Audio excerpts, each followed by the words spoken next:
better, right? 100%. 100%. You don't have that picture. And if not, I might have to check in and see as well. So one thing, JoJo, only thing is, as we're talking here, you hear how my voice is? Yep. And if I turn away, Right, it changes right. the sound. Stay in Just, front. yeah, but, yeah, it'll be all good anyway. So let me turn my phone on silent real quick. And then we're on episode 46 right now. 46. Flying. It's crazy. It is. Is the audio rolling? Ready? All right. All right, you guys, welcome to the Vigilante Podcast, episode 46. We have my main man, JoJo Sawyer, in the building today. We're blessed to be able to have him. I haven't seen JoJo in person for a few years now. Last time I seen him, the most recent, we had gone up to a football camp in Washington. I was still in high school. JoJo was getting ready to get into the NFL, make some things happen there. And, man, it was very encouraging because JoJo, I got burnt, man. I was outside linebacker on one of these plays, man. And this receiver come up and he burns my ass. It's like, getting in my head. And we had come up there to hopefully get a showing in front of some people across the nation. And JoJo just said, T, shake it off, keep your feet moving, break down. You got it. Yes, Ain't no thing. Like, just be you. Don't go do you. Don't worry about nothing else. And I was able to start performing a little bit better as we started going. And it was real encouraging to see what JoJo's been able to do, and I'll never forget that. Like he just said before we started recording, plant that seed. You never know what those seeds do for other people as you go along in life. So thanks so much for joining us today, boss. Oh, definitely. I appreciate you having me. This is amazing what you guys got going on. Seriously. No, man, I'm proud of you, bro. Hey, thank you, man. I don't say it enough. I'm proud of you. This is amazing. Thank you. Likewise, man. Likewise. It's cool. I know you just got married. Congratulations on that, I man. appreciate that. Yeah, congrats. Yeah. It's a big win. Just got married, man. It's been a busy summer. Lots of changes, Yes. But good changes. So it's been good. 100%. Yeah, man. 100%. Well, just to get started, I mean, let's kind of let some people know who you are that are listening. We know you're in NFL, but what brought you there? Man, honestly, the push from my folks. Like I was never a big football guy. Yeah.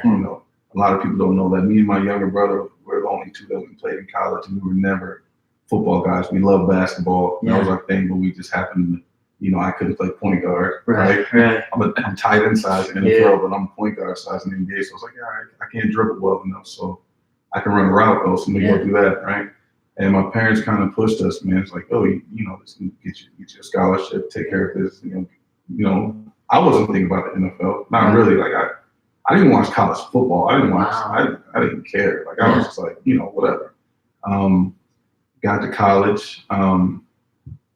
Let's see. I went to Utah State. Okay. Actually on an academic scholarship. Wow. Right? That's beautiful. But it sounds great, and then I end up doing what every freshman does in college and drank it away and partied it away. So hard. Huh? Yeah, man. I turned up entirely too much. Yeah. Right. Got on academic probation. The coach was like, if you get out of that situation, your preferred walk-on, we'll let you get back on the team. Just couldn't dig myself out of that hole. Got kicked out of Utah State. Then I went to Weber State. Okay. Kind of got in touch with some coaches that were recruiting me when I was in high school as well. And I was just in too much of a hole. Yeah. I actually ended up finding out I had tumors in my chest. Oh, really? Yeah, that same year. So I ended up, I was in a bed for, I want to say about a month. Yeah. Then I couldn't work out or do anything for maybe like 2 months after that. So it was a rough, like 2005. That was like a rough year. Yeah. Right. So I was in the bed, devastated. I had to go to surgery, operate. Nothing cancerous, nothing crazy, but, enough to scare everybody. Yeah. Dealt with that. Long story short, so this was maybe that spring semester 2005, 2006. So it was about 2006, right? Spring 2006. Had that surgery. Obviously missed school, so I couldn't bounce back like I wanted to. Yeah. Get into the summertime, I'm out of the party, and kind of got into a situation, me and my younger brother. And long story short, I almost got us killed. A couple of guys that I don't know had an issue with me from the past. Yeah. Kind of, Brought it back up. Yeah, brought it back up. Me and my brother ended up getting out of there safely. Yeah. And I was like, man, what are you doing? Right? Like, what are you doing? And then the next day, I kid you not, so this is like a Friday night. No, this is like a Thursday night. So Friday, the next day, coach from Snow College called me. A coach that kind of blew off. He coached my brothers in high school. Okay. Coach Coburn. He called me. He's like, "What are you doing?" I'm like, "Man, I'm at the house. Right. I'm not doing anything. I'm not on the team. I haven't played football since 2004. Like, I'm just at the house." He's like, I was like, "My grades are crap, you know." He's like, "If you can get your stuff together and come down Sunday and start camp on Monday, we'll figure your school situation out then." Wow. And I'm like, "All right." So I run it by my mom. She's like, "Yeah, definitely. Yeah. Like, we'll get down there." And my dad was like, "Hell no." And I was like, my dad was like, "You kind of blew all, blew every opportunity you had." He didn't want to, Yeah. to have He it didn't continue. want to see it continue. He was just disappointed because Yeah. he knew who he raised. He knows what type of guy I am. Were you I was raised in Utah? Born and raised in Utah. Ogden. Where did you go to high Oh, school? town. Ogden High. Okay. Ogden High. Yep. The armpit of high school football, right? the last place you expect anybody to come out of. Yeah, I went to Ogden High. But yeah, he didn't want to see me, just waste another opportunity. Right. So my mom got in his ear, kind of Yeah. begged him, like, "Yo, just let him go. Drive him up there." He drove me up there. And kind of the rest was history. And that was my first year kind of playing again. I didn't get to, like I said, academically, I was so behind. So I had to practice squad my first semester. Then next semester I was starting, and that was it, man. Kind of turned up from there. Had a baby in college. That kind of threw another monkey wrench in there, gave me some motivation, some drive, But yeah, man, kind of went on from there. So you said you and your brother got out of a situation. Yeah. Would you say that was probably a major? Oh, turning that point? was the turning point of my life, because it was, you pray for those signs, Right. Mhm. and there was nothing more apparent than that. Yeah. Like the next day, not a week later, Right. like the next day, the coach calls me like, "What are you doing?"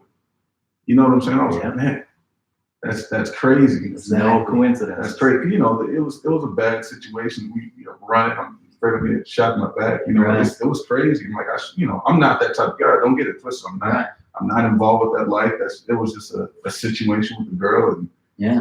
a jealous guy. And that's what's so crazy. And that was it. It only takes one negative situation. That's it. You can get it wrong once, and you get it wrong real bad. But you also, on the successful side of things, you only have to get right one time. Exactly. It's so weird too. Just like you're saying, how it's the next day he calls you, and then you had to make a choice. A quick one. Yes. Yeah, a quick one. And I had to kind of sit there and think if I had it in me. It's like, man, you haven't touched the field. You just had surgery. You're kind of fresh out. You haven't touched the weight. You're not in shape at all. Right. I haven't ran. The camp starts. Yeah. And you've been camping. Yeah, you know how that stuff goes. Like, Right. you just show up to camp. And it kind of worked out. I told him my situation. I'm like, "Yo, I had surgery, about 3-4 months back. And Yeah. I'm kind of just getting it together." It's like, "All right, just figure it out. Yeah. We'll figure it out. We'll take care of you." Right. And it was loving. To this day, like that coach, man, me and him are so close. And like I said, he coached my older brothers in high school. So I've known him for a while. And yeah, man, he changed my life and gave me an opportunity. Forever grateful. That's incredible. Yeah. So yeah, Snow College. That's where we're at. Played there. That was 2007. Did well. Yeah. Let's see. Killing the game. Tried to, man. I tried to. We actually had a tight end, Devin Frischling, man. He was like All-American the year before. Yeah. And I was like, man, those some huge shoes to fill. I haven't played. At the time, I've never played tight end in my life. I forgot to say that. Never played tight end. I was always a receiver, safety. Got recruited to play safety. I was 180 pounds when I graduated high school, so I wasn't tight end size at all. But I was a tweener. Like I wasn't like a blazing fast. I can give you a 4.5 on a good day, but 4.6 every day. So so when I got there, I was probably that freshman 15, 30, 40 pounds I gained. Yeah. Went from like 180 to 245 with straight Betos and Patron. Burritos and alcohol. So when I got there, I was about 245. He's like, "Well, you ever play tight end?" I'm like, "Nah." "Well, I'll teach you." I'm like, "Okay." Yeah. And kind of worked out, man. Played. The dude was like I said, Devin was an All-American, so I had some big shoes to fill. It worked out. So he just kind of took you under his wings. Yeah, it took me under his wing. And I learned a lot, man. Yeah. Learned a lot. He just way cared of himself. How he just, he was efficient. Right. He was efficient, and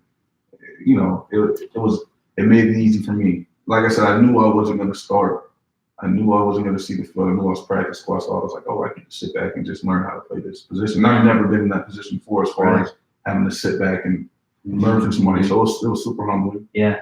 You know what I'm saying? But it was good for me because I needed it. And Absolutely. it was an opportunity that I didn't have, but it was 3 weeks before that I was at home, Right. Playing the Xbox or laying in the bed or something, Right. So Did you reflect on that a lot when you're at the field, actually learning in the football at Snow, and you're just like, man, I was just back at home. yeah, How did I get here? I reflected a lot, man. It was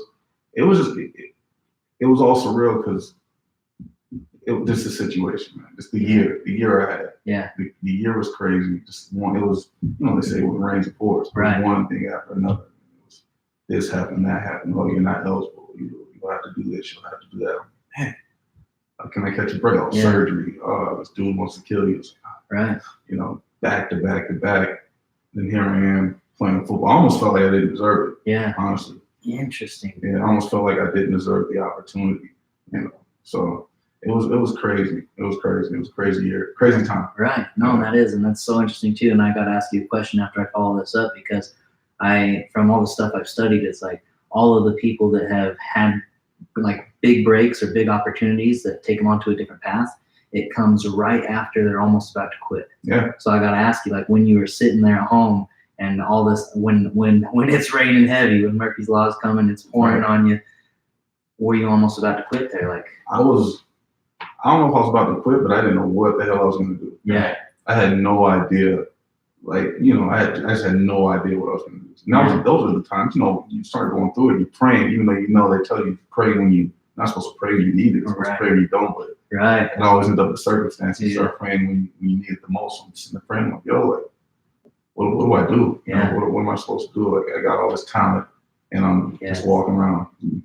I used to call it being a civilian, right? Okay. So I'm a civilian, right? I'm not playing ball. Like you're in the military. Right? That's kind of how I felt. And I was like, man. And then that happened. Yeah. So like I said, I felt like I didn't deserve it because I wasn't working for it. Right. I wasn't doing what I was supposed to do. I wasn't being accountable. I wasn't taking care of business. I wasn't training like I should. I wasn't doing anything. I was just hoping an opportunity came. Right. Which, looking back on it, it's crazy. Yeah. I'm not even ready for the opportunity. Right. And but you had to get ready. You know what I'm saying? It showed up. So I was like, man, I'm not supposed to be here. Yeah. Did you ever get deep with that coach and just ask him, why me? We had a few conversations, but I didn't want to get too deep of what I just came out of. As far as I told him about the surgeries and stuff like that, but I didn't want to go. I don't want to dive in because at that time I was like, I don't want anybody to think I'm just this wild dude. Like, I wasn't raised like this, and my parents are kind of big in the community, so I'm like, I didn't tell them this story until maybe 2012, 13, like 7, 8 years after it happened, because I didn't want them like, oh, what are you doing? It's like that. That was just one night. I've never been in a situation like that in my life. Yeah. It happened. My brother happened to be there with me. My younger brother, he's supposed to be your brother's keeper. And I'm like, man, I just got him in a situation he shouldn't have been in. Yeah. And it's on me 100%. So, and we joke about it. Me and my brother joke about it. We'll tell the story. Like, wait, what? You guys say it so casually. It's like, nah, dude pulled out a gun. His girl jumped in front and we ran. Yeah. Could have been bad. Wow. It could have been bad. It could have been very bad, but we're all blessed. Yeah. All blessed, man. Super blessed. So, yeah. What got you? Because the first time I met you, and it was wild, because I had started training with them at White just for some speed and agility, just for wrestling and football. Get my mind right, because I was trying to get to the next level through college. Right. As you know, I have a little one as well, so things changed up as soon as I graduated. Like you said, that monkey in a wrench, but it's the biggest blessing as well at the same time. Biggest blessing. Crazy, man. You just don't know what you're getting until it's here. But I come in, I was at the Ogden Athletic Club. Right. I walk down, and man, I see JoJo. He's training for his 225 bench test. Yeah.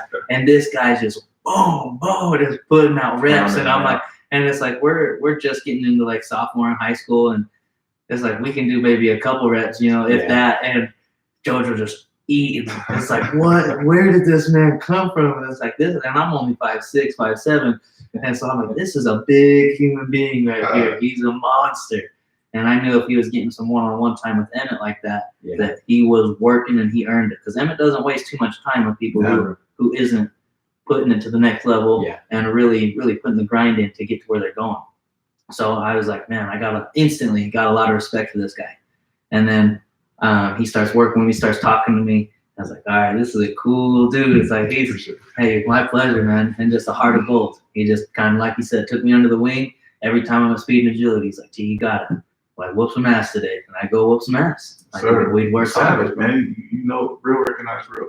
100%. Real recognize Yeah. real. I knew you had it, so like, man, like I said, you had the intangibles, man. Like not everybody has that drive or that work ethic. Like you don't, like I told you upstairs, you don't have somebody you can just throw in there. You know they're gonna make something happen. I don't care how big you are. I don't care how strong you are. I just know you're gonna make something happen. Right. Like ball players know, people know. Yes. You know, I don't care if you're 6'6", 275. I see some super soft, even the NFL dudes, man, Right. super soft dudes that wouldn't put wouldn't I say bust a grape in a fruit fight, So it's like, so you had it, man. So that's kind of, and I would have supported you anyways, but you had that stuff, man. So I had to stay behind you, bro. Yeah, no, I appreciate it more than you know, man. Like you said, you don't know when you plant a seed, you don't know how far that's going to take somebody in life. So much love and appreciation, boss. Definitely. And let's go back just a little bit Yeah. to when you first started and you said you messed up on a play and he told you, hey, yeah, get rid of it. Who cares? Who Right? cares, man? It's How short term. hard is that for someone to do? I mean, I think for us, it's second nature. Mm-hmm. But I had to learn when I started training, kids and other athletes. It's not.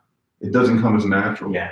It doesn't come as natural just to have that short-term memory. You hear it from Pop Warner all the way up through, college, and if you're fortunate enough professionally, as you got to have a short-term memory. Yeah, I call it turning your brain off. You have to. You got to turn it off. Turn it off. You can't teach someone how to do that. Right.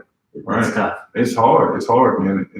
And my wife kind of gets mad at me too, so I'm just like, she'll say something, they come home, they want to vent, and I'm just like, all right, yeah. Now what? Right. What's the next step? What's the next? I had to learn that the hard way. It's like they just want to talk, but that's a whole Right. nother story, right?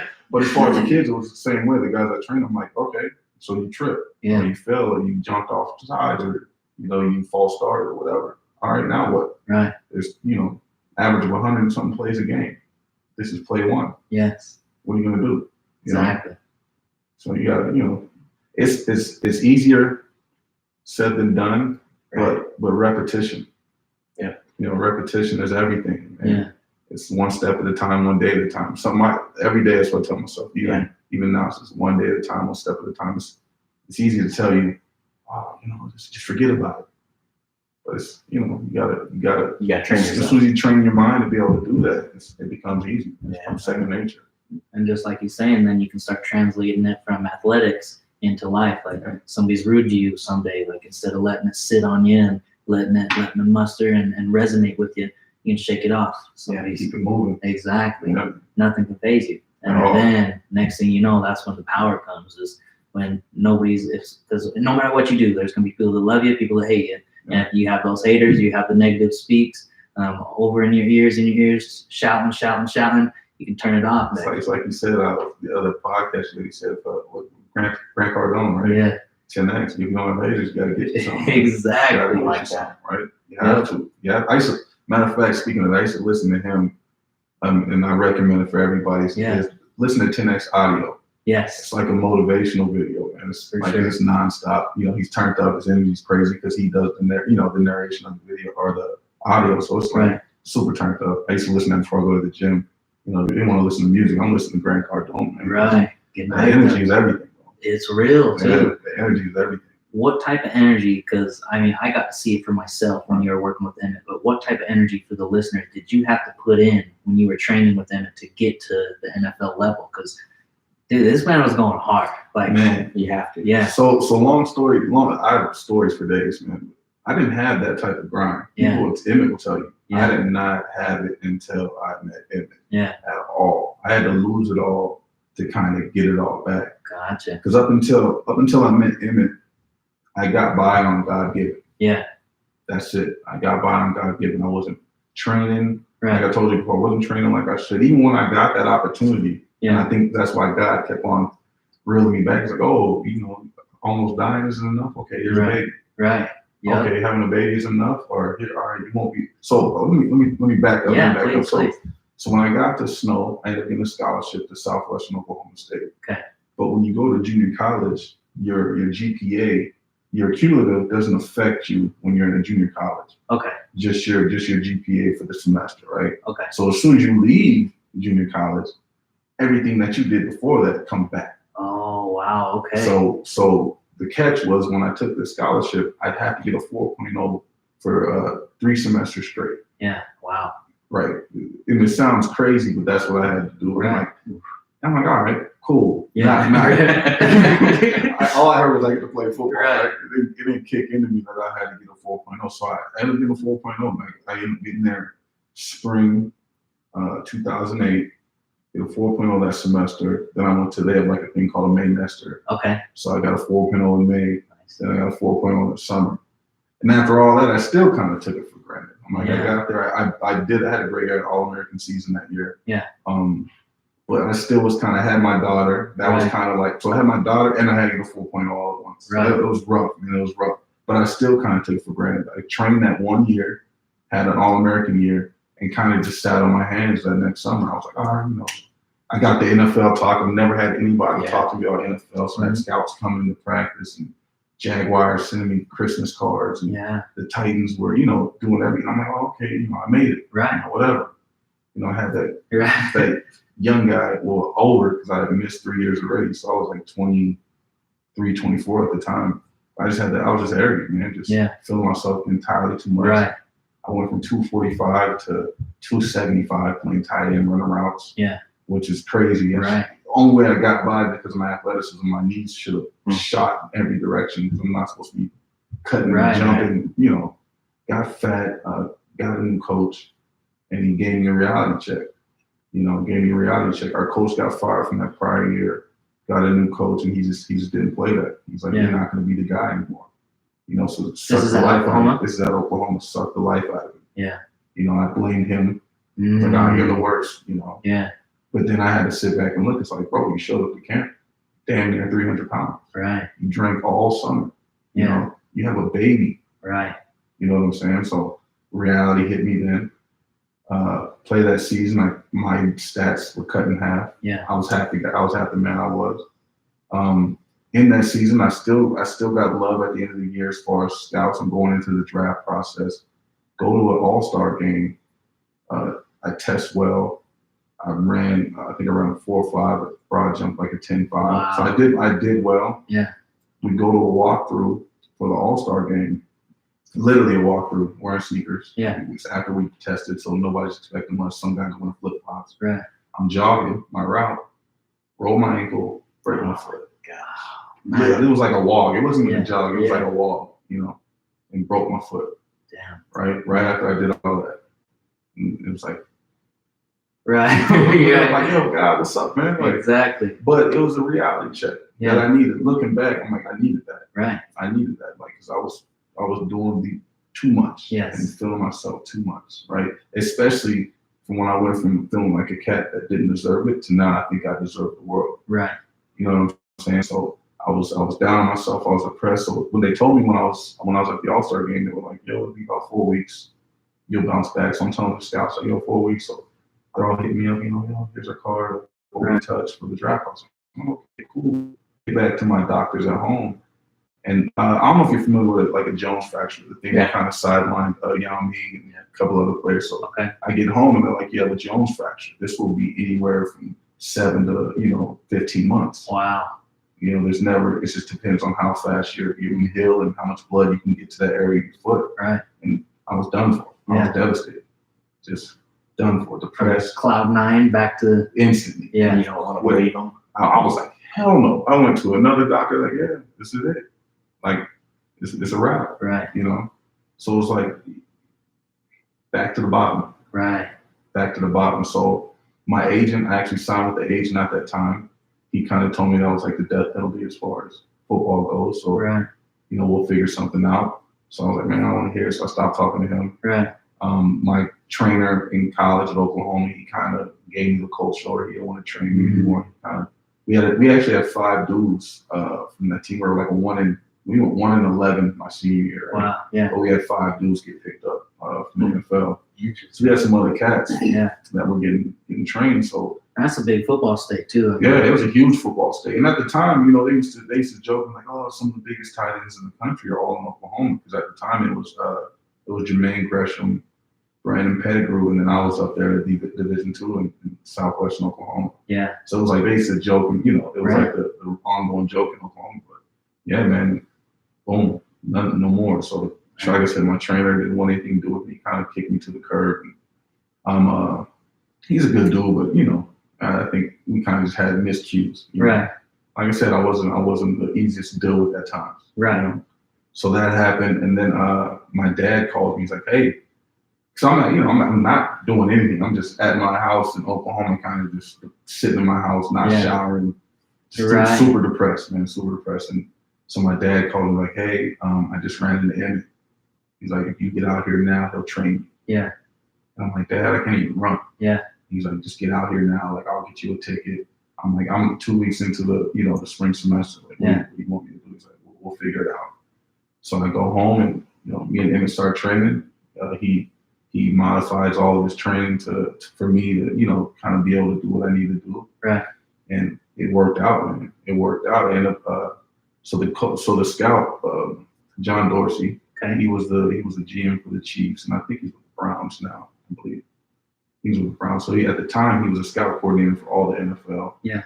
And he was Green Bay's scout coordinator. Gotcha. Okay. So I didn't know he got me into all the All-Star games that I attended. He was the guy kind of behind the scenes, like, yo, he needs to go here, he needs to go there. How weird is that? Like looking back, just like there's people we don't even know, bro, and assisting us in like yeah. And some always tell people, I'm like, man, you gotta kind of watch how you move, because you can close doors that you didn't even know were there. Right. You know what I'm saying? Like, yeah, you never know when your interview is. You never know, man. You can close doors that you had no clue were even there. Right. So he was kind of looking out behind the scenes. And, long story short, we were training, me and Emmett, mainly, to get my bench ready to go. Right. Just because that's all I'd be able to do. And I had surgery that December. So we're probably maybe 2 or 3 months into training and 9 months away from recovery. Yeah. Right. So we're training, and he, the new agent I got, and John Dorsey actually got me into a pro day at Weber. Oh, okay. Wow. So I'm in the pro day. I'm like, hey, I'm only going to bench, and I might jump. Yeah. I might do a broad jump or a vert, but I can't run. Right. So I'm literally doing 1 foot jumps. And yeah. I'm just going to try to crush this bench and show them my strength. So I ended up hitting, I think I did like 27 or 30 between, maybe I can't remember. I might have done 30, but I'll say 27 and not sound like that guy. It ain't no thing, man. That's beast mode. Man, I appreciate it, man. So I did that. And then I, kind of got the scouts looking. So at the time, Weber had a bunch of big time players. So they definitely weren't there to see me. Right. But I definitely took advantage of the situation. Right. Yes. I think it was like 28 or 27 of the 32 all came to Weber. I think they had a big time safety, a couple big time O-linemen that were still in the league. So it worked out. Was it the McQuistons there? I think it was. This was back in 2010. So I can't remember the names. It was 2. I know there was 2 like crazy O-linemen and a safety that was just out of this world. Gotcha. What was the other cat? There was a cat named Tim Toon. Oh, yeah. Tim was there. Mr. Irrelevant. Yeah, Mr. Irrelevant, man. That was my guy. He was a solid dude. I haven't talked to him since then, but I just remember how he had the dreads going back then. So he was solid, man. He had some routes. He went to the Falcons. Is that where he went? I think Detroit. Detroit. And then he ended up with the Falcons later. Yeah, Mr. Irrelevant. Yeah. So it was that year. Tim he killed it. He was the only receiver, the only person running around, so I could tell he was burnt. But so I delivered his mail. I'm a mailman. Nice. And he lived with 4 or 5 other guys from the team. Okay. Up in Ogden, I used to deliver mail. So okay. That's kind of how I know of him. And know his story a little bit. He was a man that dude had routes for days. He had routes. That man could just break a route off like nobody else. So we like I said, I haven't talked to him since then. I'm not gonna act like we're close, but I just remember them, and good dude. But so they had big time scouts there, and so I benched him. And Emmett was representing me. But I'm kind of skipping stuff. Emmett was being like kind of representing me as my agent to these scouts. So I'm telling you, Emmett changed my life. I'm like I tell him every time I see him, like, bro, you changed my life. I'm like, you seriously changed my life. So he represented me, Wow. Because the agent I signed on with, he was kind of skeptical. He didn't know, what was going to happen. So I was like, all right, man, will you sit back and we're going to figure it out, right? So Emmett comes, he's kind of representing me. He's kind of talking to all the scouts when we filled in all their questions, handing out my medical forms, letting them know what's going on. Yeah. And he was like, "Hey Joe, they want you to jump." Right. You know, Right. Yeah, absolutely. All right. You're all good. No worries. All right, man, I'll jump. You know, Right. I'll do a vert and a broad. Yeah. And after that, because like my foot is Yeah, raw. right. You know, it was a whole screw. It's like if I break it, I'm done for. Yeah.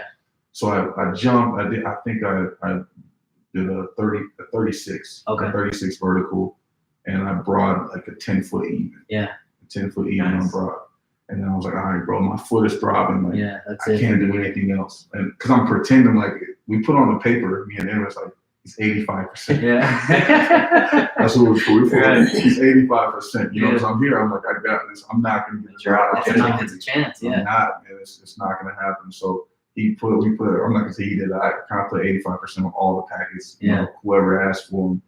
And then we do that, and then John comes out. Yeah. I didn't realize who he was at the time. Like I said, I didn't know he was like John Dorsey, you Right. know, with the big wig until after the fact. And he comes over, he's like, "Hey, you know, just stand right here, and I'm just gonna walk in a circle and feed you the rock. I'm just gonna throw you the rock, see if your hands are like." I'm like, "All right, whatever." Yeah.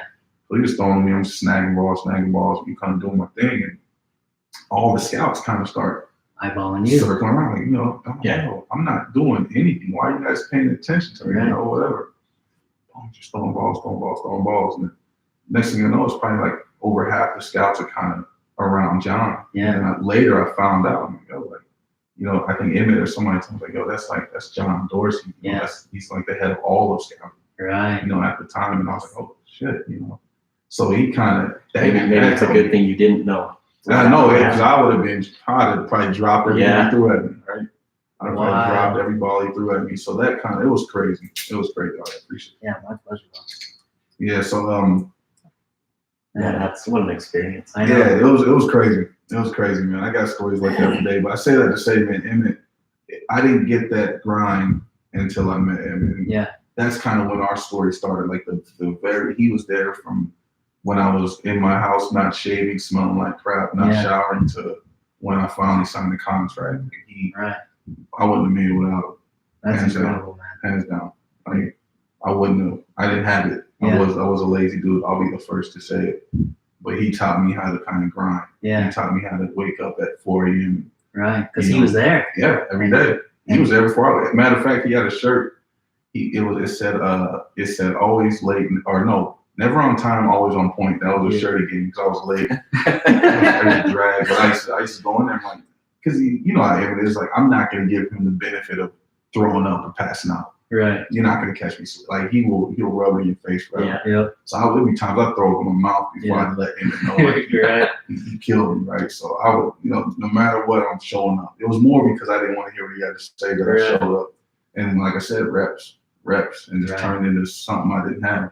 And that was foreign to me. Only time we could get Emmett, man, is because he'll fall aslead. That's Oh, the yeah. most randomest Yeah. times. Yeah. Only time we could get Emmett is if we caught him like actually literally sleeping. Yep. And it's like, Emmett, where'd you go? He's like, man, I sat down and I was gone for 15 minutes, man. I'm Right. sorry. He's like, I'm sorry. Yeah, Like, man. it's all good. And, Yeah, You you come back. narcoleptic, man. yeah, Yeah, you fall asleep anywhere. I know. Man. Anywhere. It's the only time you can get a break. You can get him to sit down and get a rest.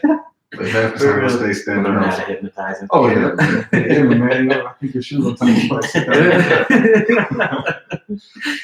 He's a hell of a guy, though, man. Oh, they're amazing, man. Like I said, every time I see him, I gotta let him know. He came to my wedding, actually. Let him know that, man, bro, I wouldn't be here without you. Right. You know what I'm saying? Like, I could have stayed in Oklahoma, kind of rotted away, just in my own, you know, depression. But my dad wouldn't have ran into him. Yeah.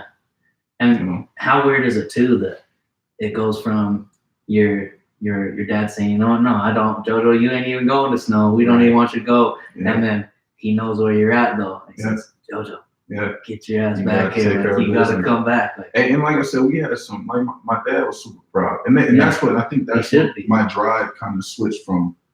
Because I used to be like, all right, man, I gotta just live up to what everybody wants me to be. That was kind of my motivating factor, like to live up to all these expectations. But then it was like, I just want to make my dad proud. right. Wow. That's like I used to my whole NFL, you know, career, or if you call it that, Yeah. that whole time I was training was like, I just want to make my dad proud. That Right. was it. I was just wanting to be like happy with knowing that I did everything I could. Right. You know what I'm saying? Because in the beginning I didn't. Wow. You know, so that was my thing. So he knew. Yeah. You know, we had to talk about it. And Yeah. he was like, "All right, Joe, Emmett's here. I'll get you the ticket. Let's come back."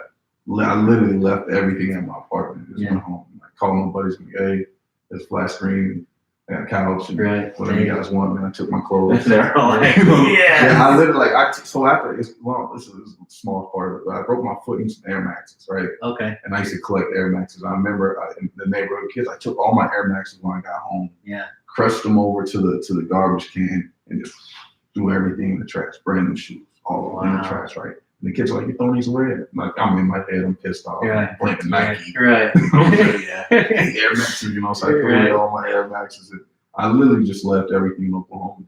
I went back to get my car, and that's it. Wow. Went back once to get my car, and I was like, "All right, that's the old you." Yeah. Leave it there. This is it, you know. And like I said, probably everybody back there knows me as one guy. And everybody out here knows me as a completely different person. Right. You know. So I literally just closed that chapter in my life. Right. I don't even want to remember that. And it's okay to close that chapter. It is, man. It's healthy. Right, it is. And Yeah. most people, just like we talked about the short memory, most people hang on to that old chapter of who they used to be. Right. Instead of, man, close that door. And You have to. But before you close it, man, you gotta have some real moments of accountability. Right. You can't close it without like accepting everything about that situation that you had fault in. Like I was lazy as shit. I wasn't taking care of business. I was blaming everybody but me. Right. You know what they said, that stupid saying, you're pointing your fingers, always 3 fingers pointing back at you, right? It's like, I'm blaming everybody. Yeah. I wasn't taking care of business. I showed up to this late, or I showed up fat, or I drank that, or I partied like this. Right.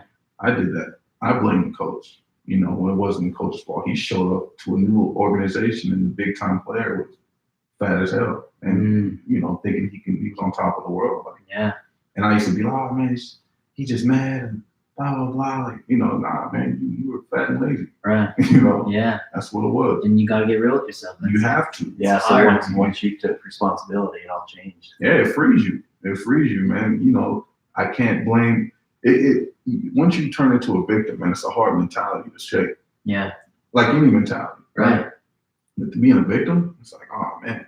Well, you give everything power, right? Unfortunately, the news and the media is telling everyone to be a victim. Be a victim. It's like that's the worst thing you could tell someone, right? Exactly. It's like, man, at the end of the day, I don't care what's going on in politics. I don't care what's going on this and that. It's like, you got to worry about you. And you got to take care of your business. No doubt. The president's not stopping me from going to work and doing this or this is my skin color. You know, it's real situation. I'm not taking away from it, but it's like, bro, you can't be a victim. Right. You know, you got to keep it pushing. You know, you have to keep it pushing, or you're gonna stay back there where it's all going down, and you're not gonna progress. Right. You know, 100%. That's kind of where I'm at with it. But yeah, man, you have when you close a chapter, I mean, you have to make sure that you took complete accountability over it.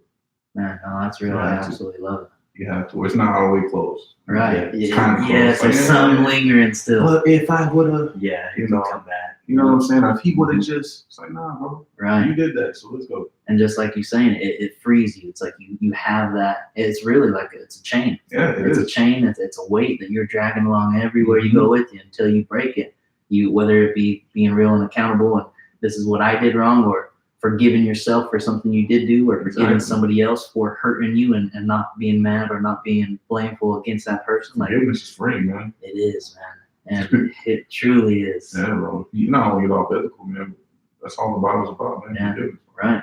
And dude, it's so weird to say because whether people are religious or not, like there's so many truths in that text that it's absolutely crazy. It's all about morality, man. It's all about, you build a moral compass. Yes. You built to know right from wrong. Right. You build with love. You have that in you. Whether you want to believe it or not. Right. That's just a guide. That's a guide or a guidebook. Right. It's not going to steer you wrong. But like I said, I don't want to get all spiritual. No, it's true. Biblical on everybody, but that's whether you're no matter what religion you are, man. You got some information that you can follow. No doubt. 100%. I couldn't agree with you more. Yeah, so what was it like as soon as you got into the NFL? Green Bay was the first route. Green Bay was the first route. So I do my pro day. then John is like, all right, I'm gonna be hearing from you in a couple of weeks. I'm like, wait, what's that mean, right? So the way it works is in between pro days and the draft process, you get private workouts. Okay. So I had a private workout set up with the Eagles and Green Bay maybe 3 weeks after my pro day. I'm like, okay, a little more time to hit. Right. But I'm 85%. Right? Right. So I got to run routes. Yeah. Shit, what am I going to do? Yeah. You know, what am I going to do? He's like, man, you just got to pad that thing up and get it going. So I went, he hooked me up with a doctor up in Ogden. I don't want to say his name because he probably shouldn't have wrapped me up. But I kind of talked him into it. Yeah. And yeah, I went out there. I showed up in Green Bay. Scouts from Green Bay was there. Scouts from Eagles there. Actually, in the Sportsplex in Kaysville. Okay, yeah. Kaysville, yeah. So they came. I ran. I did a 225. I did another vertical. I did another broad, and then I ran some routes. Yeah. And I ran like a 4.8. Wow. Even with the. Yeah, you know, I was still down on myself. Right. 4.8. You know, all I do is run straight. Right. You know what I'm saying? You know, that's all I had to do. I didn't have to cut. So I ran a 4.8. I'm super down on myself, but you know, and it gave me the reality. It was like, bro, your foot's broke. Yeah. So I'm like, all right, man. Ran some routes. He called. You know, he had. You know, Emmett knows everybody. Right. Like, oh, I think I got a quarterback for you. Yeah. And I can't even remember the cat's name. I know he played arena football. I think he played for the Blazers at the time. Okay. He showed up and he was like, yeah, I'll come throw the ball. He was wearing flip flops. He takes them off, puts on some cleats, and starts slinging the rock. Right. We're in that small, it's like an indoor soccer field, so I can't run too many crazy routes. But yeah, man, you know, it worked out. It worked out. He threw some great balls. Nice.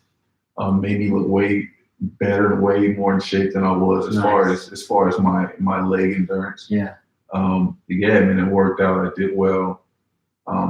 So Green Bay ends up calling me the next day, no, before that, I remember the scout was like, yo, you're about a cheeseburger short of a left tackle. Because I was just heavy. I couldn't, you know, it's hard to lose weight when you can't run. Right. Oh, big time. So he was like, they were like, we have rookie minicamp in May. Yeah. The second. This is probably April 15th or something like that. It was around that time. He's like, well, if you're not, we need you about 265. And I was probably 280. 280, okay. 280 at the time. He was like, if you show up at 280, we're trying to left tackle, basically. Yeah. I was like, all right. You know, you're gonna make a new position on left tackle and catch balls. Exactly. Tackle eligible or what? Yeah. So I'm pissed. I'm like, damn, I'm not a lineman. Like, I don't know. At the time, I wasn't the greatest blocker. I was mainly receiving tight end. So I didn't pride myself in my blocking. So I was like, this is gonna work. And it was like NFL. Exactly. My pride. Right. You know, no disrespect to my left tackles and my linemen, man, but I love running routes. So. No doubt. So yeah, you know, he hooked his wife. It was a nutritionist, Emma's wife, a nutritionist, and she gave me a diet plan, and I had losing. I lost about 15 pounds in probably took maybe 2.5 weeks. Wow. All fat, water weight, and you know, stuff like that. But I lost it, and so the draft goes. It was the 21st. The draft comes. John calls me before the draft. He's like, hey, we're gonna. I don't know what round or I don't know what's gonna happen, but you'll hear from me during the draft or before the end of the draft. I'm like, all right, cool. So I'm watching the draft all day. Crazy thing was my daughter's birthday. I think it was her second birthday at the time. Wow. So I'm watching the draft and I'm like sitting there and I'm like, dang, my name get called, C10 go on the screen. Yeah. And I'm like, oh, I'm injured. I kind of expected this. And I still don't know how the whole process works. I'm like, all right, cool. So then my agent calls me. He's like, hey, we got a call from the Browns. We got a call from Green Bay. And I want to say Miami. Okay. Miami called as well. And it was kind of like I got to choose. Yeah. Right? Like you're not going to be drafted, or you're not going to be they're not going to sign you as a free agent. Like you're not going to get a signing bonus. You won't be an undrafted free agent, but you'll come into camp. Yeah. I was like, cool. And I was like, well, since I kind of have a relationship with Green Bay, let's just go up there and see what happens. Right. So I get up there. Mind you, I'm still hurt. Yeah, right. I'm still super hurt, you know, playing like I'm not. I'm worried. I'm like, yo, how am I going to get through camp? And I can't even, like, my foot is throbbing just sitting here. Right? Yeah. So we get the physicals, and then see the doctor, and the doctor's like, hey, your foot is like broke. Yeah. I'm just like, damn. You know, the cat's out the bag, Right. Cat's out the bag. So I ended up not even being able to participate. Stayed up there for the rest of the camp. But John was like, hey, I'm thinking, and I went home and prayed. I went to my hotel and I prayed. I'm like, man, like God, like please don't let this be the end of it. Right. You know, like work something out for me. Yeah. Work something out for me. So the next day, John comes and I go down to the facility. John's like, hey, we're not going to be able to keep you, but like we're going to bring you in at least once a month until your foot's healed. Right. I was like, what? Like, he's like, no, like we want you to see our doctors, and eventually you'll just send us X-rays until your foot's healed, and when your foot's healed, we want to bring you back. Nice. And that's what he did. Yeah. You know, he That's checked like, me. That's huge. Yeah, It that's was next crazy. level. Like Yeah. that's going the extra mile. Extra mile. Wow. Extra mile. Like I said, that story with John like goes on for a long time. He ended up getting me a workout with the Chiefs like 4 years after that. So it was like that relationship kind of he kept me in the league. He kept me relevant. Yeah. You know what I'm saying? Like just his interest in me kept me relevant. So I'll forever be grateful for him as well, because you know a lot of people didn't know that. Like, yo, how you can use opportunities? I'm like John Dorsey, man. He sees something in me that times I didn't see in myself. Wow. You know, it's just like in it. Yeah. Right. So kept bringing me back, and the foot just wouldn't heal. Just would never heal. And it could have been because I was doing all the extra stuff, trying to be in shape to get these workouts. It was kind of like, I don't want to say counterproductive because I got a lot of opportunities out of it. Yeah. Right. So the foot wouldn't heal.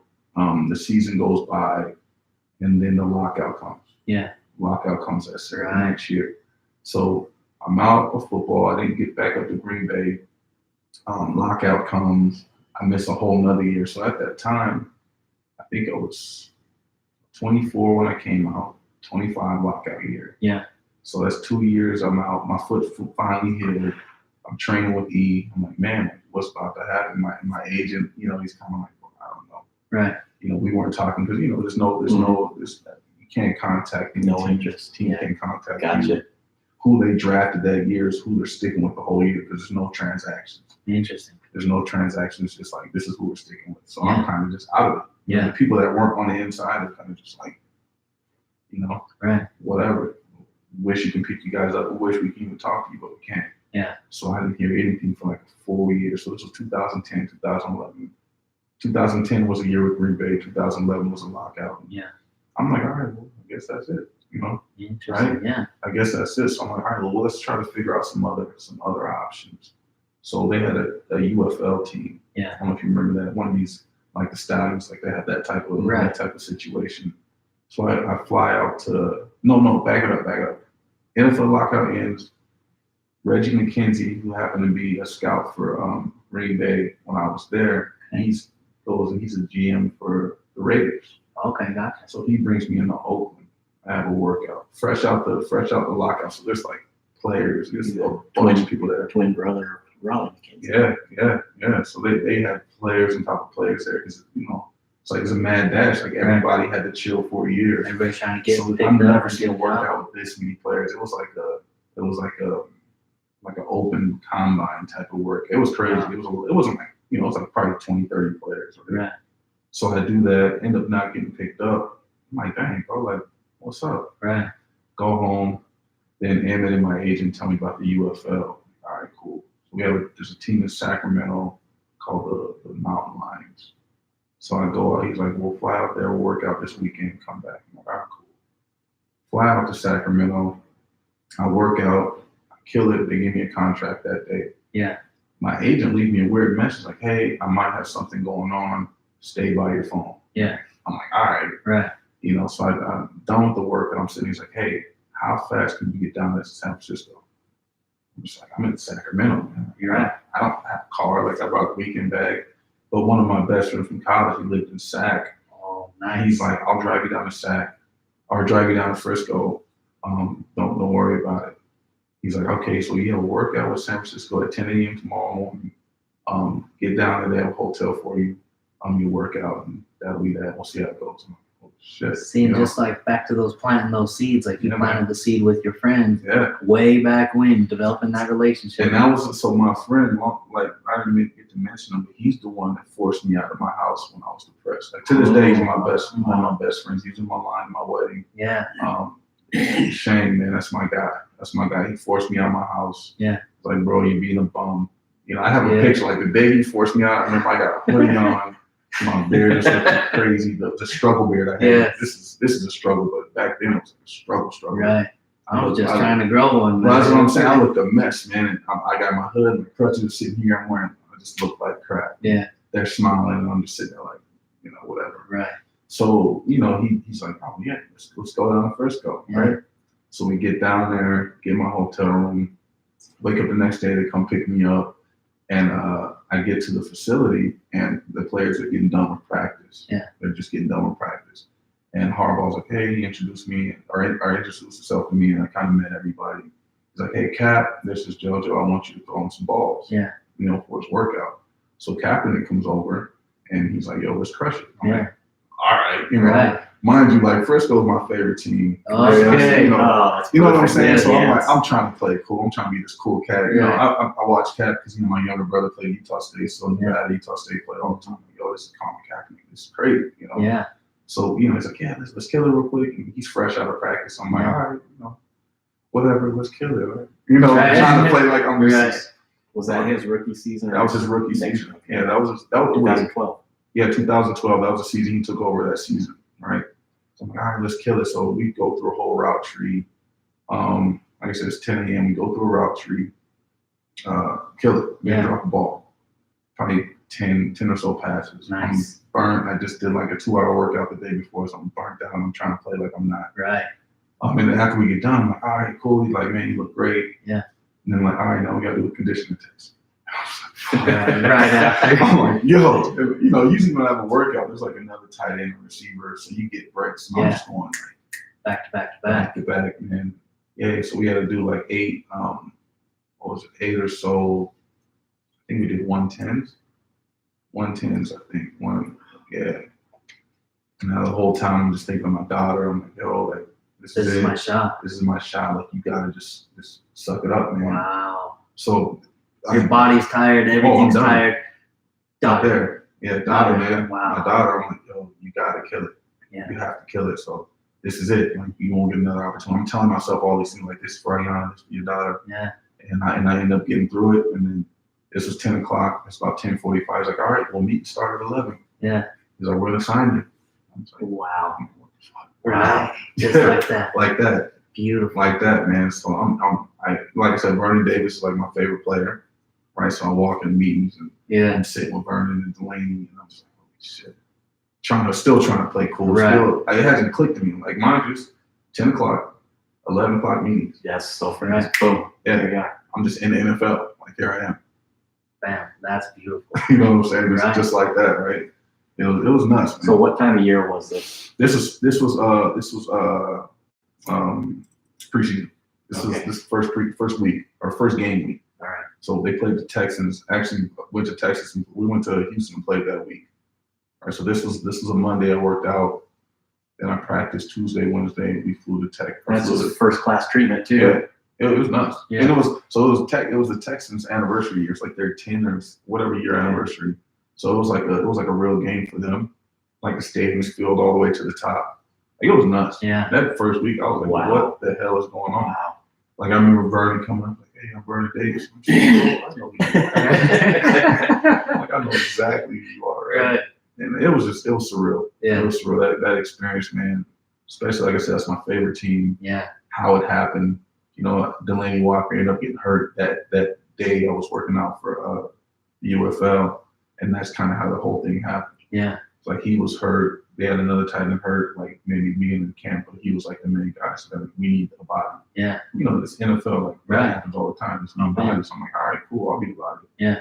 And then I just did my thing and just try to be of help, try to just make myself, you know, I remember getting ready for the Texans. They needed a mobile big receiver. Yeah. So they had me be scout Andre Johnson. Oh, because Yeah, it was crazy. I got stories, man.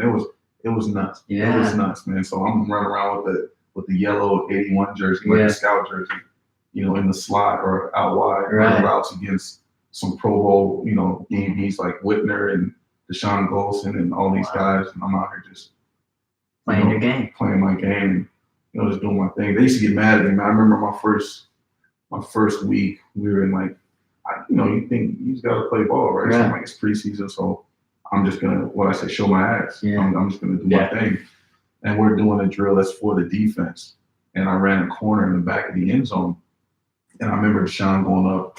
We're supposed to just let him bat it down. Yeah. I just kind of just went over the top of him and kind of just launched him, right? So I'm like, yo, I gotta show that I can play ball. Right. And I remember him getting pissed. Yeah. All American, blah blah blah. Right. Just practice. I was like, dog, I was playing Madden last week. Right. Exactly. Like, I don't know. I'm not. You know what I'm saying? Like, I Yeah. don't know what to do. But then they started respecting me. They Right. started, this dude actually can play. And at the end of the day, it's like if you gave him that rep, you almost let him go half-assed. Yeah. And if you gave him Like, that you gotta rep, work for this. right. You And know? if you're gonna practice against me, I'm gonna make you better. Exactly. No matter what. And they saw that, man. Because I kind of, we did a, what drill was it? I don't know. I had a wham block. I had to come back and hit a linebacker, and I ended up hitting Patrick Willis. Yeah. He got pissed. Yeah. I was trying to, I was trying to, Take him out. put him down, right? Yeah. But it's practice. And Right. that's Patrick Willis. And you get him hurt, you cut that back. Yeah. So, you know what I'm saying? So I'm like, Yeah. all right, Joe, chill. But then, we did one-on-ones, right? And I kind of got out there, and after a while, these guys kind of, we respect this guy, Vernon. Yeah. So Vernon didn't run, like the ones don't run one-on-ones, especially receivers. They'll run one route and then they'll kind of sit it out. Right. So Pat called me out, and all these guys are calling me out. Like, Yeah. they know I'm gonna work. Right. I'm gonna give you some work and Yeah. one-on-one. So I'm out there running routes against these Pro Bowlers, and I'm just like, man, that's love. Frank Right. Gore. So Frank Gore used to call me Little Vernon. Yeah. That was like the coolest Yeah, thing. what a compliment. That was like the coolest thing to me, right? Right. That's why I idolized in college. Yeah. Everything he did, I used to put his stats on the wall. I used to put all his college lifts on my wall. Like, all right, I got to be able to power clean. I promise you, that's why I tried to lift so much damn weight before I got into the league. I'm like, all right, I'm coming from Division II. I got to be able to move weight. Right. Like, I have to be able to, I'm not going to run a 4.38 Right. like Vernon, but I'm going to lift like him. Yes. You know what I'm saying? So, yeah, that's what, like, because I had my dreads, my dreads were a little short at the time. Oh, Little Vernon. Yeah. I just look at Frank like, man, chill, man. Yeah. So I'm still trying to act like I'm just Not starstruck. yeah, Almost, right. super starstruck, man. Like every single day. There Yeah. wasn't a day I wasn't. Because Randy Moss was there. That was his Yeah. last season. Brandon Jacobs was there. Mendenhall, Rashard Mendenhall. Michael James, that was his rookie year. Wow. Alvin Smith, Right. Alex Smith. Man, so it's Justin, it's like all these guys. Guys, Like, man. Bowman. I can go down the list, man. right. Cox, like it was so many players, and I'm like, I'm not supposed to be here. Yes. Right. But you were, and you earned it, and you Yeah, deserved man. it, because most of those people, when adversity faces them, when the injury, it's almost like they let themselves have an excuse out. Right. The injury happens. Oh, well, you know what? Maybe I can lean off a little bit. Yeah. You were still working. You were still grinding. And even when the lockout happened, like most people could have quit. They could have Right. said, that's just like you said, well, that's it. And then you could have gone to the UFL, that next littler league. Right. And then boom, Just like there that. it comes. But I was ready this time. Right. I was Exactly. ready this time, 'Cause I No had problems at all with your foot? none. I was good. I was good to go. Like I had some imbalances when you get one, this knee wants to go and Yeah. this side of the back wants to go. So I had some imbalances I had to kind of figure out, but I figured that stuff out later. But my foot, that was history. That was history, man. So I was just happy to be back on the field because I hadn't played. I hadn't done anything for lockout. That was my first time like actually getting a thud around with some people and do some stuff, man. So I was in a game that week. Played the Broncos that following week. Actually got to get on and get some reps because it was Vernon. It was another. Who else? They drafted 2 tight ends. Yeah. Conrad Rolling actually passed away this past year. Mhm. Yeah, he got a brain aneurysm. He was a solid dude from Stanford. That was my guy. He had his hands were crazy. Yeah. Like when he caught the football, it was like his fingers wrapped around the football. Wow. He was a beast. Huh. And then Garrett Selleck, he was Brett Selleck's little brother. So they got drafted that year, and then it was me. Yeah. And then we had another guy behind. He was a long snapper, which he made me want to change my whole career because that man was on the team every year after that. And I'm like, dang, bro, like, he can't run a route, but he stays on some teams. Right. He can long snap his ass off. Yeah. I was like, man, I should have been long snapping. Yeah. You know, so yeah, man, I finally got some reps in that Broncos game. Got to run around a little bit, so that was super cool. So Peyton's out there, huge as that, right? I don't know how big he was. Yeah, that dude's like 6'6". He made me like he looks like he's Gronk size. Yeah. Oh wow. Okay. He's a big dude, and he's not like he wears the super loose jerseys, but he's not out of shape, man. Yeah. He's just a big solid dude. So yeah, it was kind of cool to see him and just be in that atmosphere, man. Right. You know, especially when like I said, so crazy story. When I first got there, I didn't have any clothes. Yeah. To San Fran? Yeah, I had nothing. So I planned on being there for a week. Right. So I'm just like, oh, I'll wear it. These dudes are getting on the plane with suits, and Right. I'm wearing like team sweats, and I'm super San Francisco'd out, just looking like a cornball. Yeah. And Vernon actually was like, yo, if you want some clothes, like I can bring some clothes. I'm like, oh, no, don't worry about it. Right. Playing it up. Yeah. Trying to play it super cool. And yeah, man, I have some experiences, man. Some crazy experiences there in San Francisco. I remember one, so we were in the locker room, and my girlfriend, my wife, girlfriend at the time, she sends me an edible arrangement. Yeah. Sends it to the locker room. And I remember Delaney coming out, and he was like, hey, yo, there's something for you in the training room. I'm like, man, chill. I'm thinking, quit messing with me. He's gonna try to get me, Yeah. hazing or whatever. Even though I'm an old rookie, because at the time I was 26 when I signed my first contract. Yeah. Wow. Like my first official contract, right? So I'm like, nah, man, I'm not going in there. He's like, no, come on, man. Like, come in here and get this. It's a gift for you. I'm like, nah, it sounds like a setup. Right. He's like, man, all right, I'm gonna go get it. I'm like, all right, cool. You go get it. I'm gonna stay here and be safe. Yeah. So he comes back and this big old edible arrangement. I'm like, oh dang, like, there really was something for me. Yeah. He's like, bro, you gotta appreciate this stuff. He's like, most of these guys don't have, like, you see anybody their wives send them anything? Right. But Wow. you see anybody. He's like, most of these guys are just, they're the bag. They're the guy with the money, so their wives are kind of sitting back, and not all of them, but that was kind of like what he told me. Like, yo, you gotta appreciate this stuff. Like, you got somebody pouring all that. Good perspective. Yeah, you kind of like, because at first I was kind of embarrassed. Like, oh, man, Brady, why you do this? You sent us to the locker room? Yeah, right. To my hotel or something, right? Yeah.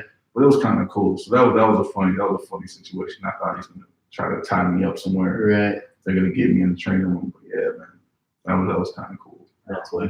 Yeah. So what ended up happening after? Like, what was your transition to where you're at now? And so basically, so I ended up finishing out camp, and then Delaney gets healthy. Yeah. That's it. Delaney gets healthy.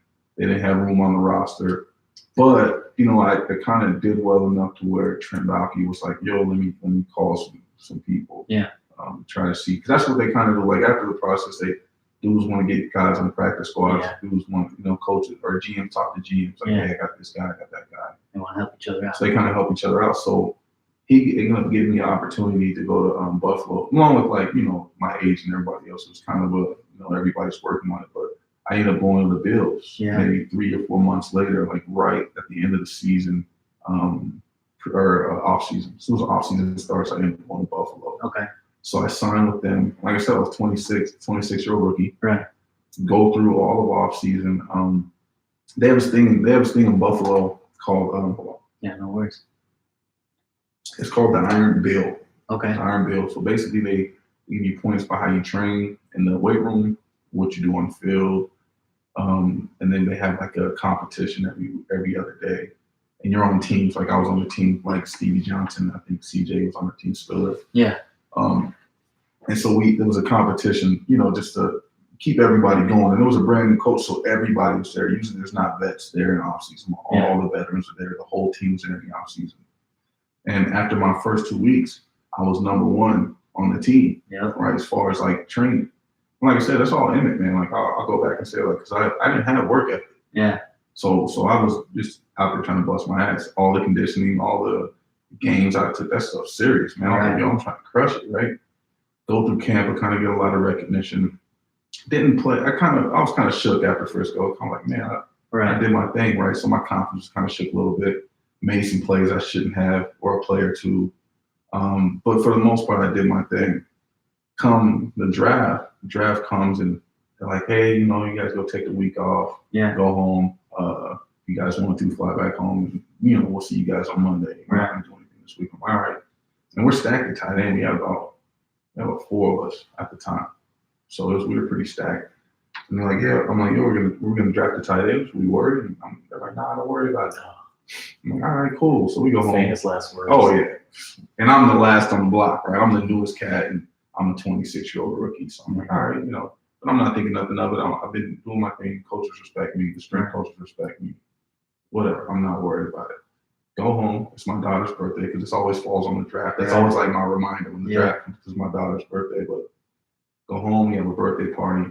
I come back Monday, and then here comes a Reaper around the corner. You know, like, hey Joe, bring your iPad. Come up to the locker room or come up to the office.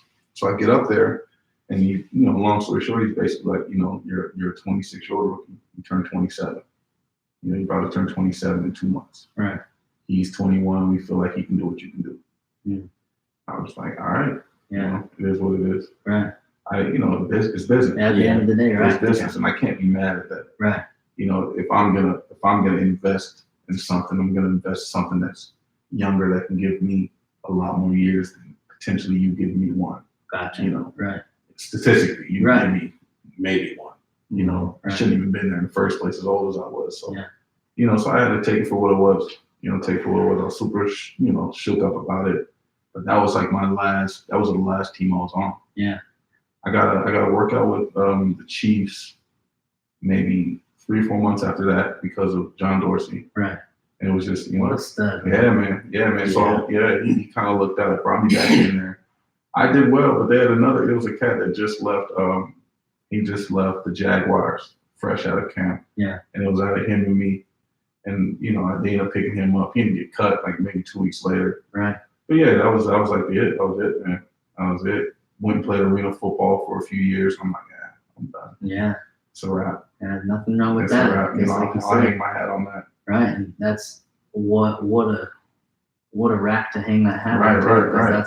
That's something most people will never even touch. Yeah. And most people that aspire to get there won't even get that close. And that's a beautiful story, man. What is your next steps and what are you passionate about that you're excited to see happen in this next chapter of life here, boss? Right now, man, it's just this, I've always been about my family. Right. So I got done in 2016. I'm like, okay, cool. Yeah. Like everything happens for a reason. Right. Truly. I look back even when I got cut from San Francisco, I'm like, if I had been gone that whole entire time, what would my relationship with my daughter be like? You know what I'm saying? Like I look at things like that. I'm like, it probably would have been non-existent. Yeah. You know, because like I said, I had her when I was in college. Right. They lived in Utah. I lived in Oklahoma. Like it was just, you know, it just wasn't a good situation. Right. So I'm like, if that wouldn't have happened, there would be no relationship. Right.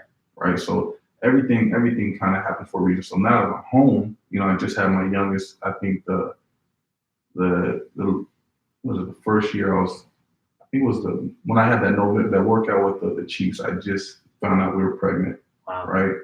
And then, you know, that next year, I'm like, I tried arena for a couple of years. I'm like, oh, I'm like being away. Right. You know, I missed the first steps. Yeah. All the same thing that happened before. Right. Then one day I was just like, I'm done. Yeah. I'm done. I want to go home. I want to start, you know, my life with my family. You know what I'm saying? So yeah, I called it a wrap, and I was like, let's figure some stuff out. Right. You know, let's figure some stuff out. So jumped in the train, what every athlete does. Yeah. Stay where I'm comfortable with. Right. Because I was already doing it on the side as far as, you know, when I met you. But then I always had this passion for business, one, and for entrepreneurship. So like, all right, let me see what real estate's talking about. Yeah. Let me see what real estate's talking about. And man, that's kind of where I'm at. Man. Real estate is a lot of opportunity. Huge opportunity. A lot of ways to make money. A lot of ways to kind of take care of your family. I was spoiled in football, man, because I didn't have to have a boss. Right. Really, you know, I didn't have to answer to too many people. Right. I had freedom to kind of move how I wanted to move. Yeah. And when I went and got a 9 to 5, this is not it. This is not it. You know, no shot. You know, because like I said, I work one now, but I love what I do. Right. You know, outside of real estate, but you know, when I'm fresh out of football, I'm like, oh, what? I gotta have what's PTO? Exactly. Like, what does that mean? Like, I gotta ask somebody to go on vacation. Like, Right. that's stupid, Right. super arrogant, whatever. I was, Hey. you know what I'm saying? So Yeah. I kind of had to figure it out. And I saw that real estate can eventually give me the opportunity to kind of set my own schedule. And I can do my own thing. So Right. that's where I'm at now, man. Just real estate, trying to figure this stuff out. We actually got a property, the house we grew up in. Me and my wife got that from my parents. Wow. So Okay. that's kind of our first little investment That's property. Yeah, man, just trying to get this thing going. Absolutely. Well, I already know without even a doubt, Yeah. that it's going to be a fact that you're going to be huge in whatever industry that you take I passion. appreciate that. No, I man. appreciate that. You should be thankful for the man in the mirror. You earned it. Like Hey, you. I tried, man. Like I said, sometimes Yeah. I feel like I don't deserve it, but I gotta really it used to tell me small victories. Yes. Small victories. And I was always super hard on myself because I always knew what I was capable of. Right. You know what I'm saying? So I wouldn't sit back and even telling the story. It's like, Frisco.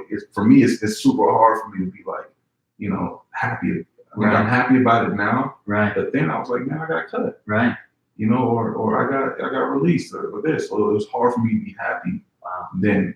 But now it's became easier and easier for me to kind of appreciate the small victories No. or True. big victories. Right. Yeah. But as it's a mentality thing. As an All athlete, about the perspective. it's we're looking at. perspective, right? It's like some people it's huge, to some people it's little. Yeah. Just because you know what you're capable of. Right. You know what I'm saying? And that's kind of where I'm at with it. Appreciate the small victories, sit there, celebrate them, Yes. but keep it pushing though. Don't dwell and don't, Right. just keep it pushing, get another one. Yep. And it's weird. It's like those opportunities are going to come, just like the Frisco opportunity came out of nowhere. Out of nowhere. There's going to be another opportunity that comes out of nowhere. Why? Because you're preparing yourself for that opportunity. Bro, I have stories for days about how this goes, man. It's like, as long as you're ready. Yes. You know what I'm saying? Yeah. As long as you're ready mentally, physically, you just got to be ready. You Right. have to. And that's the one I learned it the hard way. Yeah. You got to be ready. You might not know what you're getting ready for, Right. but be ready. Exactly. Read that book. Yes. Take that course, or study this, or lift that weight. 100%. Whatever your field is, or if you just feel like you have to be in shape in all those aspects, mentally, physically, spiritually. Right. Get there, man. 100%. When we were training MMA or even wrestling, we'd always say, we'd always be in shape because there ain't no better shape than when you're burning out. I commend anybody that's on that mat. Oh, it's True. That's another type of shape. Yeah. 100%.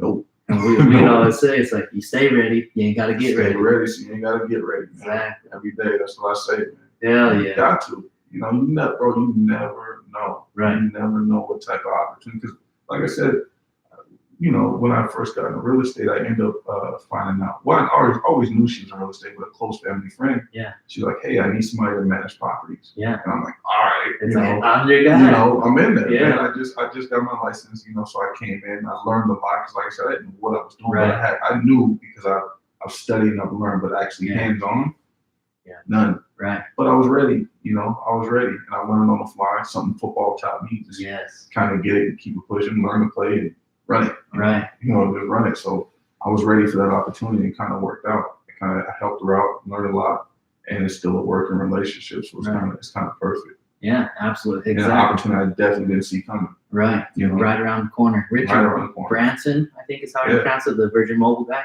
Yeah. He has this quote that I love. It's like, if somebody offers you an opportunity and you don't know how to do it, accept it and figure it out along the way. Right now, learn on the fly. I learned that from Emmett, man. Yes. Because I left this part of the story because it pisses me off these days. It's one thing I can't let go. Yeah. So back when I was in Green Bay, my foot was, for the most part healed. Yeah. They called me when they were in playoffs with the Falcons. Okay. They're like, hey, we need you to come in, right? We need somebody that can come in and be scout, and they're going to the Super Bowl, right? Super Bowl year. I'm like, all right, cool. And I'm like, they're like, you in shape? And I'm like, I'm not in shape at all. So I told the truth, right? Yeah. I told them, no, I'm not in shape. And then they like, all right, well, we'll appreciate your honesty, but we're going to call you back. I'm going to tell her, this is what's his name? This is another scout. We used to email back. Elliot Wolf. Okay. Elliot Wolf is his name. He's like, I appreciate you letting me know. We'll call you back in like the next couple of hours to let you know what time you're coming out. Yeah. So they ended up passing on me because I wasn't in shape, right? I wasn't ready. And I remember Emmett. Oh man, Chief, I would throw up in my mouth. I don't care what type of shape I wasn't in, and blah, blah, blah, blah. I was like, oh, shit, Joe, you blew it. You be in the Super Bowl, and, this, that, whatever. And I'm just like, what the hell were you thinking? What the hell were you thinking? And I'm just thinking, you asked me if I was in shape. I said no, Right. But looking back, my agent, they call me Honest Abe. Yeah. That's like, to this day, that's what he calls me. Honest Abe, what's up? I'm like, no, I want to hear that shit. Right. So yeah, like, and that's when I learned, man, I don't ever want to feel like that again. Mm. So I'm never gonna not be ready. Right. I'm never gonna not be ready. 100%. You know what I'm saying? That feeling is the worst. Yes. That right there, and that's I shook it. It's it's in the past, Right. but that's the one I remember on purpose. Yeah. To keep me, kind of going. Exactly. You know what I'm saying? Like I hold on to that one to be like, you don't want to feel that. Right. Like I made note of it. I put it in my Evernote. I put it in my Google Notes. It's like, remember that feeling. Right. Exactly. You know what I'm saying? Remember how that felt to miss an opportunity because you weren't prepared for it. Yeah. You know what I'm saying? Beautiful. So Good lesson. Yeah.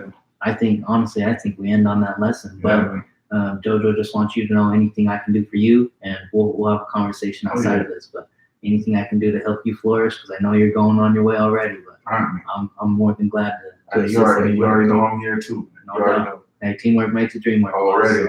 100%. All right, guys. Corey, do you have any? I got 2 questions. Okay, for sure. First, I want to know, did you keep any memorabilia from football playing days? So when I left Buffalo, I was just bitter, so I left everything in my locker, right? In San Francisco, I kept everything I could. I kept workout shirts, I kept cleats, I kept everything. That's my favorite team. Right. If I could have kept the jersey, I would have. They're like, nah, we got to get somebody else that knows. No, You know what I'm saying? But I kept everything from San Francisco. I kept a few things from Green Bay, but mostly everything I had from San Francisco, I kept. Yeah. Just for the memory of it. It's like one week you're playing San Francisco on Madden, the next week you're on the field. So that was something that you can't take away from me.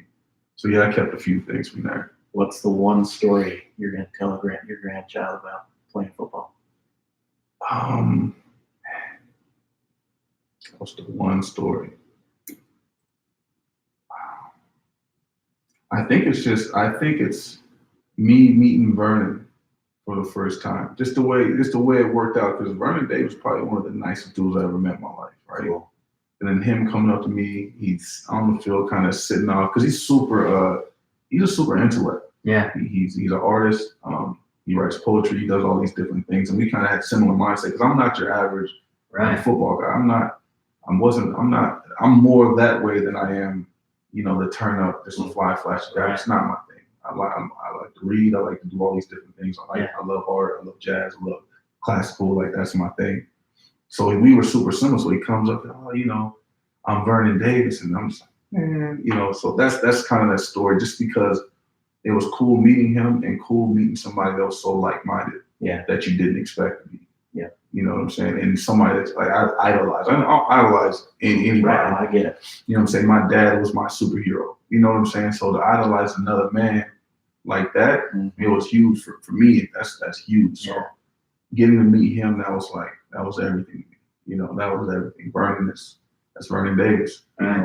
He might not be who he is to meet everybody else, but for me, that's like he's the greatest player ever. Just the way he carried himself as a man, and just the way he played ball, it was just ferocious, man. Yeah. A killer on the field, gentleman off the field. Gentleman off the field. He was just a stand-up dude. Yeah. You don't hear anything bad about him. He's just a good dude. He's a freak athlete. Still, man. Like his what do they say? He's getting old. His old is everybody else's prime. His tight ends are coming in the league running and moving how he's moving now. Did you see his run the other day? Oh yeah. I put that on my Instagram. That's the second half. Yeah. First go. Oh, Redskins. Oh, okay.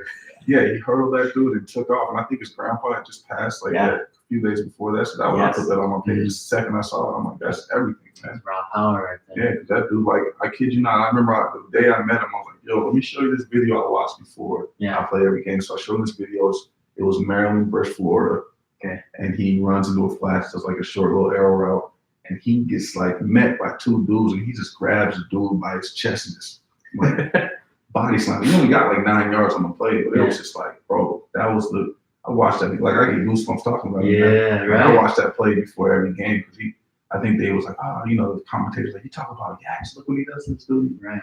Boom, body slams another dude, body slams another dude, gets the first down. I'm like, yo, that's insane. Right. Like nobody's doing that. Right. Not tight end. Like no way. So yeah, man, Werner, that's my guy. I love it, man. I That's love my it. guy. Yeah. What? So you said you're training as well. Training as well. How can somebody reach out to you to possibly look into training with you? Man, I'm usually always on Instagram, hespiffy.com. That's kind of hespiffy. That's my handle. Just DMs. I used to have cars, but I kind of left the company I was with. So just reach out to me in DMs. HESPIFFY. HE_SPIFFY. Perfect, man. Reach out to me. Facebook. Just look for me, JoJo Sawyer. You know, I'm the only JoJo you know. Hey, you know. I love that. I was gonna start being professional. I'm like, I might go by Joseph, but nobody knows about JoJo. Everyone knows Joseph. I tell you what, it keeps you more real and relatable. Yeah, and man. When they meet you, they're gonna want you to be that way at the end of the day because you're a professional as you walk around in general. And I try to keep it low key, but it's hard, man. I stand out. I told my wife, she's like, everybody knows you. I'm trying to do my thing. You know? Right. I hate standing out. I hate seeming like I'm trying to be that guy. I just want to, go back to being who I am, man. Right. Regular JoJo. Exactly. And that's the best you, boss. Yeah, man. So, man, I can't even tell you how thankful I am for having you come on and join us and tell your story. And man, I'm excited for the people who are going through some of the instances that you had to go through, whether it even be through football or just through life. There's those split decisions of where you got to make a choice quick, and that's going to determine the whole outcome of where your future's going. And I'm really just excited to hear what the feedback we get from the listeners. Hopefully it's good. Hopefully I didn't ramble too much. No, I got stories for days, man. I even got more, but I was saying if you'd be so kind, I'd love to have you on for some more stories. 100%, man. 100%. You already know. Hey, hell yeah, boss. Yeah, you already know. Well, man, I'm thankful so much for you. Congratulations again on the marriage, man. The honeymoon on the Instagram is unbelievable. You got to check out some of this guy's pictures. Like, this guy's an artist out there. So beautiful. I'm excited to see where you go. And man, only abundance is coming your way, big dog. Appreciate it. Only abundance. Appreciate it. I'm affirming it. You're affirming it. And we're affirming abundance. 100%. Yes, sir. 100%. All right. Any last words before you go? That's good. JoJo, any last words for the listeners? Man, stay ready so you get ready. My guy. That's what I'm talking about. And as always, guys, coming to you raw.